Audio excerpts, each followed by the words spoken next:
2018년 제3회 시행했던 지적기사 우리 네 번째 과목은 지적하기 되겠습니다.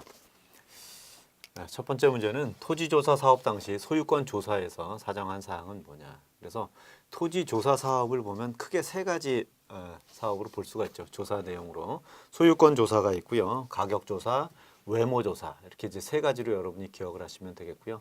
소유권 조사에서는 토지 소유자를 일단 조사했겠죠. 소유권이니까요. 소유자를 조사를 했다라는 거하고 소유자하고 그 관계를 이제 조사를 했습니다. 지번이나 면적보다는 토지 소유자 그다음에 관계를 조사했다. 그래서 조사하고 사정해서 토지조사부 또 그리고 토지대장 지적도를 작성했던 것 그것이 소유권 조사에 대한 내용이고요. 그다음에 소유권 말고 가격 조사 그다음에 외모 조사를 시행을 했다. 이렇게 기억을 하시면 되겠습니다. 두 번째 문제, 지적 국정주의에 대한 설명으로 옳지 않은 것은 지적 국정주의 여러 가지 지적을 우리가 정의를 할 때 국정주의라고 하는 것은 형식이나 어떤 그런 것들을 이제 국가에서 지정을 하고 정하고 그 다음에 직권에 의해서 지적에 토지에 대한 이동 등을 이제 정리한다. 이렇게 이제 볼 수가 있죠. 첫 번째 보면 지적 공부의 등록 사항 결정 방법과 등록 사항을 어떻게 할 건지에 대한 결정 방법을 우리가 정하고요. 그다음에 운영 방법 등에 대한 통일성을 기해야 된다. 이거는 국정주의로 국가에서 어떤 형식을 결정하는 그러한 내용으로 분명히 볼 수가 있죠. 두 번째, 모든 토지를 지적 공부에 등록해야 하는 적극적 등록주의를 택하고 있다. 적극적으로 모든 토지를 이제 지적 공부에 등록한다. 맞고요.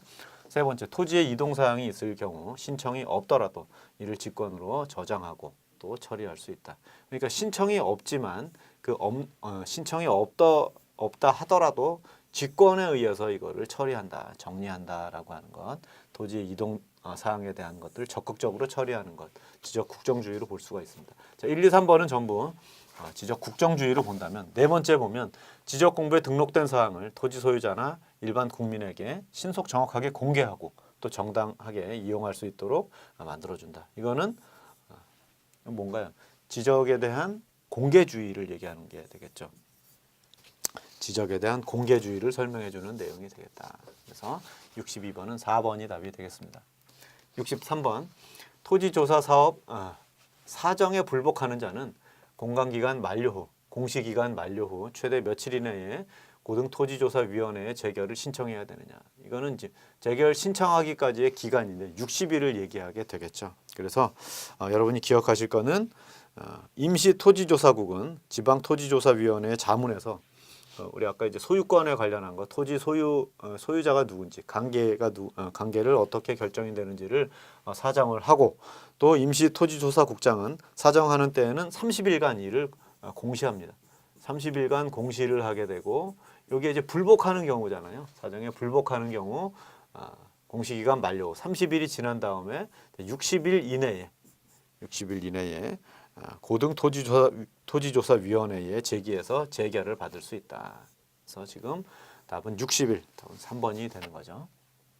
64번 토지조사 때 사정한 경계에 불복해서 고등토지조사위원회에서 재결한 결과 사정한 경계가 변경되는 경우 그 변경의 효력이 발생하는 시기는 어떻게 되느냐. 자, 요거는 지금 사정일 당시로 하는 거죠.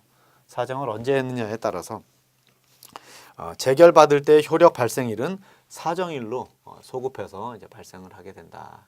이 내용도 시험에 자주 출제됐던 그런 부분이 되기 때문에 여러분이 좀 기억을 해두실 필요가 있겠습니다. 자, 이어서 65번입니다. 다음 중 토지가옥조사회와 국토조사 측량협회를 운영하는 나라는 어떻게 되냐. 지금 보면 토지가옥조사회, 국토조사 측량협회 이런 것들 한국에는 뭐 이런 협회들이 없었어요. 독일도 독일 말로 이제 이런 식으로 만들지는 않았겠죠. 답이라고 한다면 대만이나 일본 둘 중에 하나를 선택하셔야 되는데 정답은 일본이 되는 겁니다. 자, 일본이 측량협회가 있고요. 측량협회가 있습니다. 그래서 이 측량협회에서는 기본적으로 축지 측량에 대한 부분을 다루게 되고요. 그다음에 국토조사 측량협회에서는 이 국토조사라고 하는 게 지적 관련한 그런 조사를 하는 겁니다. 그렇죠? 지적 조사에 관한 그러한 내용을 국토조사 측량협회에서, 그러니까 측량협회가 따로 있지만 국토조사에 대한 측량협회, 그 다음에 토지 가옥에 대한 조사는 이제 토지 가옥은 여러분 뭘 하는 거죠? 토지 이동에 따른 측량 업무죠. 토지 이동. 여기는 지적 조사. 국토조사는 지적 조사. 토지 가옥은 토지 이동. 그냥 측량 옆에는 측지 측량. 우리가 얘기하는 어떤 그 대규모 측량, 그러니까 대지 측량에 관한 그런 내용은 측지 측량 협회에서, 그다음에 국토조사, 토지가옥 조사회에서 수행을 했다. 대만은요, 1895년 청일 전쟁 후에 일본에 합병돼서 1887년 지적규칙, 토지조사규칙 공포하고 9월에 토지조사국 관제를 공포해서 임시 대만 토지조사국을 설치했다. 토지조사국을 설치했다. 뭐 이런 식으로 연결이 되면 되는 거네요. 자, 65번은 답이 3번이 되겠습니다. 66번 고려 말기 토지대장의 편제를 인적 편성주의에서 물적 편성주의로 바꾸게 된 주요 제도는 뭐냐? 그러니까 인적 편성이라고 하는 거는 사람에게 어떤 그 뭐 공훈지를 하사했다 뭐 이런 개념으로 갔다가 물적 편성. 그러니까 그렇게 하다 보면 이게 그 사람을 통해서 계속 뭐 세습이 되고 막 이런 그런 식으로 이제 가다 보니까 물적 편성으로. 그러니까 그 토지가 어디 소유냐 뭐 이런 것 등을 우리가 얘기하게 되는 거죠. 그러다 보니 지금 고려 말기라고 얘기를 하니까 결부제도 이런 건 삼국시대 때 얘기가 되는 거고요. 일자 5결 제도라고 하는 건 이건 조선시대로 넘어오면서 있는 겁니다. 그러니까 전시과 아니면 자호제도 둘 중에 하나를 여러분이 선택하시는 거예요. 근데 이제 전시과라는 것은 전지하고 시지, 그러니까 이제 시라는 것은 임야를 얘기하는 거고 전은 밭을 얘기하게 되는 거죠. 그러니까 농경지하고 임야하고를 이제 구분을 해서 지금 이제 그 백성들에게 이제 땅을 나눠주는 그러한 게 이제 전시과가 되는 거죠. 근데 사실은 자호제도 같은 경우는 과전법이 시행이 되는 겁니다. 과전법이 시행됨과 동시에 어떤 그 토지를 정 단위로 이제 구분을 하게 되겠죠. 그렇죠? 전국의 토지를 측량해서 정을 만들고, 그러니까 고물의 정자 쓴 거에 제자를 쓴 것처럼 제자 쓴 것 같은데 정 단위로 만들고 그 다음에 전에다가 자호를 붙여서 토지대장에 기재하는 그런 방식. 그러니까 이제 자호제도가 인적 편성주의에서 물적 편성주의로 바뀌게 된 어떤 주요 제도가 된다 이렇게 볼 수가 있습니다. 과전법과 동시에 수행이 됐던 자호제도, 과전법을 시행하면서 자호를 이제 부여를 하는 거예요. 정자 단위에다가 자호를 부여를 하고 거기에다가 이제 토지대장에 기재를 하는 그런 방식으로 바뀌게 된 제도. 1번이 답이 되겠고요. 67번 토지조사 사업의 근거 법령은 토지조사법과 토지조사령이 있다. 그러니까 토지조사 사업이 있고 임야조사 사업이 있지 않습니까? 그 일제시대 때 토지조사 사업은 근거 법령이 토지조사법이 되고 또 토지조사령이 되는 겁니다. 그러면 임야는 당연히 임야에 대한 관련이 되겠죠. 조선조사령이라는 건 그 이제 임야조사령이냐 토지대장규칙이냐 조선임야조사령이냐라고 하는데 사실 임야조사사업의 근거법령은 조선 임야조사령이 되는 겁니다. 조선 임야조사령 1918년도에 이제 만들어진 법령이 되고요. 그래서 임야조사사업은 토지조사사업 당시 등록하지 않은 임야를 대상으로 조선 임야조사령을 공표해서 전국의 임야를 조사했던 그런 법령, 그러한 사업이 된다. 임야조사 사업이 된다. 이렇게 정리해 주시면 되겠네요. 68번 우리나라에서 사용하고 있는 지목의 분류 방식은 뭐냐? 지목을 여러 가지로 분류를 하는데 일반적으로 우리나라 28개의 지목으로 구분을 하는데 각각 어떻게 구분하냐 하면 어떤 용도로 사용되고 있느냐를 가지고서 구분하게 되겠죠. 그래서 용도 지목이 되는 거고요. 지형으로 구분하는 것도 아니고요. 토성, 그러니까 땅에 어떤 성질을 보이고 있느냐, 단식 지목. 물론 이제 단식, 그래서 이제 한 가지로 이제 쓴다라는 건 하는데 이제 분류하고 있는 분류 방식을 물었으니까 용도로 28가지 용도로 이제 구분을 했다. 토지조사 사업 당시에서는 18개로 이제 구분을 하게 되는 거죠. 그래서 용도 지목이 답이 되겠습니다. 69번 지목의 설정 원칙으로 옳지 않은 것은 용도 경중. 자, 용도가 경하냐 중하냐. 당연히 이제 중한 용도로 가게 되는 거고요. 일시 변경. 그러니까 사실 일시 변경하고 다시 원위치 한다라는 것이 아니라 우리 어떤 형태냐면 일시 변경 불변이죠. 불변. 일시 변경하면 안 된다라는 그러한 원칙으로 설정하고 있고요. 주지목 추종. 그러니까 주로 사용하는 지목이 이제 2개나 3개가 겹쳐 있을 때 용도가 서로 다른 용도가 같이 이렇게 혼용되어 있을 때 주지목 추정의 원칙을 사용하게 되겠고요. 그다음에 사용 목적 추정, 그러니까 이제 사용 목적에 따른 그런 방식으로. 그다음에 또 지목 설정의 원칙으로 본다면 1필지에 대한 1지목에 대한 원칙을 잡는다라는 것하고요. 등록 선후, 뭐를 먼저 등록했느냐라고 하는 등록 선후에 대한 그런 원칙이 있다. 이렇게 볼 수가 있네요. 자, 답은 2번이 되겠고요. 70번. 다음 중 우리나라 지적제도의 역할과 가장 거리가 먼 것은? 역할을 찾아보시면 토지 재산권을 보호한다. 그러니까 지금 지적제도 그래서 어떤 필지에 대한 소유권, 소유관계 이런 것 등을 우리가 명확하게 하겠죠. 그 다음에 이제 국가 인적 자원에 대한 관리. 그러니까 지적제도는 인적 자원을 관리하겠다. 이건 주민등록 등본이 하는 거잖아요. 인적 자원 관리하는 건요. 그래서 지적제도는 물적 자원이잖아요. 토지라고 하는 어떤 물성에 대한 부분 등을 관리하는 거죠. 그러니까 인적 자원에 대한 관리가 아닌 게 되는 거고요. 토지 행정에 대한 기초 자료라든지 토지 기록의 법적 효력이 어떻게 되느냐라고 하는 부분도 지적제도의 역할로 볼 수가 있습니다. 2번이 답이 되겠고요. 71번 임야조사위원회에 대한 설명으로 옳지 않은 것은? 임야조사위원회 위원장은 조선총독부 정무총감으로 하였다. 정무총감으로 했다. 이게 맞는지 틀리는지를 밑에 보시면 위원장은 내무부장인 사무관을 도지사가 임명했다. 그러니까 내무부장이 사무관이 했느냐 정무총감이 했느냐 이 두 가지만 놓고 이게 그러니까 정무총감이고 사무관이다라고 그렇게 인식하지 않는 한 둘 다 답이 될 수가 없는 거죠. 그래서 나머지는 재결에 대한 특수한 재판기관으로 종심이라 할 수 있고 위원장, 위원으로 조직된 합의체, 부제로 운영된다. 이런 것들은 모르더라도 1번, 2번 중에 하나가 답이 된다라는 것 볼 수가 있는 거죠. 사실 정무총감으로 했다라는 게 이 내용이 맞는 거고요. 내무부장인 사무관을 도지사가 임명했다라는 얘기는 임명권자가 뭐 도지사가 임명을 했다 이 내용도 아닌 거고요. 예, 정무총감으로 했다라는 내용이 옳은 설명이 되겠습니다. 그래서 위원장은 조선총독부의 정무총감으로 하고요. 그 다음에 위원은 조선총독의 주청에 의해서 조선총독부 판사 또는 조선총독부의 고등관 중에 내각이 임명을 했다. 위원의 경우는 이제 그렇다라는 얘기가 되겠죠.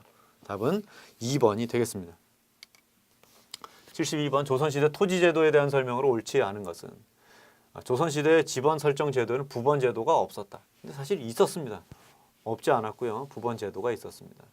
아까 자호제도 그래서 정으로 표시했다라는 것 고려시대 얘기를 하면서 있었는데 그게 넘어오면서 자호제도가 이제 넘어오게 되는데 아무튼 조선시대의 자번호로 양전에 기재된 그런 자번호를 쓰고 변경을 안 하는 그런 형태로 원칙을 삼고 있습니다. 그러니까 자번호를 먼저 부여를 했으면 지번이 딱 설정이 되는 겁니다. 자, 그런데 양전 후에 새로 어떤 개간된 토지가 있다라고 한다면 자번호에다가 지번을 떠는 거죠. 지번이라고 하는 건 이제 우리가 지적도의 번호를 지번이라고 얘기하는 게 아니라 가지 지자를 써갖고 가지가 되는 번호, 그러니까 딸린 번호를 얘기하는 거예요. 지번을 부여했다라는 게 지금의 용어로 하면 부번 제도가 있었다라는 겁니다. 그래서 양전에서 이제 등록을 했던 양전이 되고 새로 개간된 토지에 대해서는 별도의 부번을 붙여서 이제 사용을 했다라는 게 답이 되다 보니까 없었다라는 이 내용이 옳지 않은 내용이 되겠고요.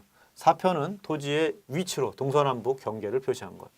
양안의 내용 중 시주는 토지의 소유자이고 시작은 소작인을 나타낸다. 그래서 시주라고 하는 거는 소유자, 시작은 지금 작이라고 하는 건 이제 농사를 짓는다라는 거죠. 그래서 농사를 실제 짓는 사람은 소작이냐 하는 거고요. 주인은 관리를 하는 거죠. 그래서 시주와 시작 이렇게 이제 여러분이 구분하시면 되겠고요. 옳은 설명이 되겠죠. 조선시대 양전은 원칙적으로 20년마다 한 번씩 실시해서 새로 양안을 작성을 하게 됐다. 그래서 부번제도 없었다는 이 내용이 옳지 않은 설명이 되겠습니다. 73번 다음과 같은 특징을 갖는 지적제도를 시행한 나라는 어떻게 되냐. 첫 번째는 토지대장은 양전도장, 양전장적, 전적 등 다양한 명칭으로 호칭이 됐다. 요것만 보면 이제 조선시대하고 고려시대하고 그냥 볼 수가 있고요. 과전법의 실시와 함께 제가 아까 과전법 잠깐 이제 말씀을 드렸었는데 과전법 실시와 함께 자호제도가 창설이 돼서 좌우제도가 창설이 된 시기는 사실 고려시대죠. 고려시대 정단위론, 정이라고 하는 것이 고물의 정자를 써갖고 좌우를 붙여서 대장에 기록했다. 수등 이척제를 측량의 척도로 사용했다. 그러니까 이제 고려가 되는 거죠. 고려가 답이 되겠고요. 뭐 결부제라든지 아까 다뤘던 뭐 그런 내용. 고려 시대에는 우리의 양안을 도전장, 양전, 장적, 양전, 도장, 도전정, 전적, 전안 이렇게 이제 구분을 했고요. 조선 시대 같은 경우는 양안 등서책, 전답안, 성책, 양명 등서차 뭐 이런 등등 뭐 이렇게 조선 시대에는 양안을 그렇게 이제 불렀습니다. 답은 고려 시대 고려가 되겠고요. 74번 다음 중 토렌스 시스템의 기본 이론에 해당하지 않는 것은 기본 이론 세 가지가 있죠. 거울 이론이 있고요.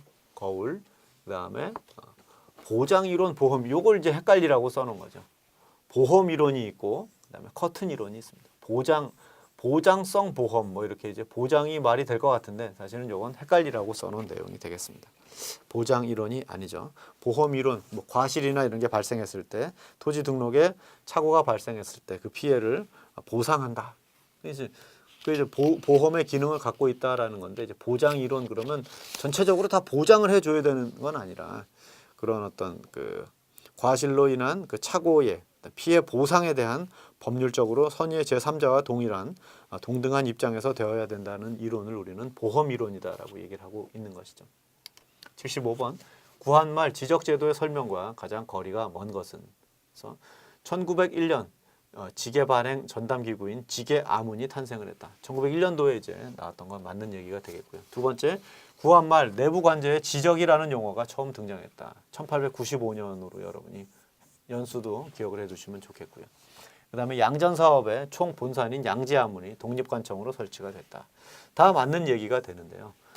조선 지적협회를 설립해서 광대 이동지 정리제도와 기업자 측량제도가 폐지가 됐다. 그러니까 조선 지적협회가 설립이 됐기 때문에 기업자 측량 제도가 폐지된 거는 맞는데 광대 이동지에 대한 정리제도가 폐지가 됐다라고 얘기할 수는 없는 겁니다. 그렇죠? 이 내용은 이제 잘못된 내용이 되겠고요. 조선 지적협회의 설립 목적은 지적에 관한 측량, 이동지에 대한 조사가 필요했습니다. 이동지에 대한 조사가 필요했는데 정리를 안 하겠다, 폐지를 했다라고 하니까 여기 잘못된 내용이 되는 거죠.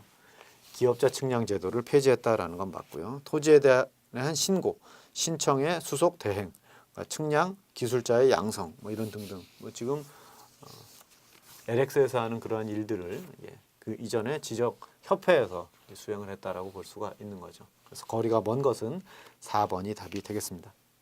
76번 토지의 등록주의에 대한 설명으로 옳지 않은 것은 등록할 가치가 있는 토지만을 등록한다.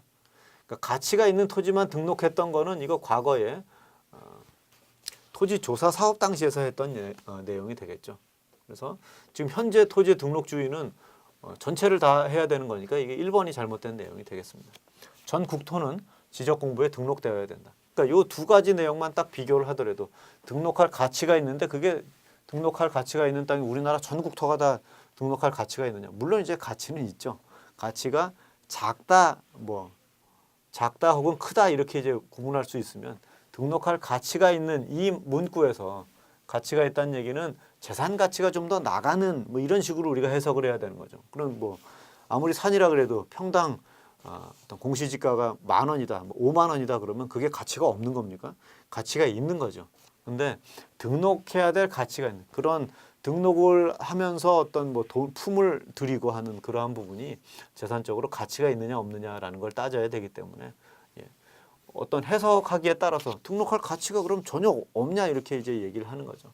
근데 아무리 가치가 없는 땅이라도 돈을 주고 매매하고 거래가 이루어지기 때문에 뭐 가치가 전혀 없는 건 아니죠. 그렇더라도 그런 식으로 해석할 건 아니고요. 금전적으로 이제 우리가 따져 볼 때 이제 그렇다는 얘기가 되는 거예요. 그래서 1번이 잘못된 설명이 되는 거고요. 3번 지적 공부에 미등록된 토지는 토지 등록주의의 비비. 그다음에 토지의 이동이 지적 공부에 등록되지 않으면 공시의 효력이 없다. 이것도 다 등록주의에 해당하는 그런 설명으로 볼 수가 있습니다. 77번 우리나라 토지조사 사업 당시 조사 측량 기관은 뭐냐? 그래서 토지조사 사업에서 임야조사위원회나 뭐 이런 게 있을 리가 없죠. 예, 그렇죠? 임시 토지조 부하면 이거는 지금 임야조사에 대한 내용이 되겠고요. 둘 중에 하나가 되는 거죠.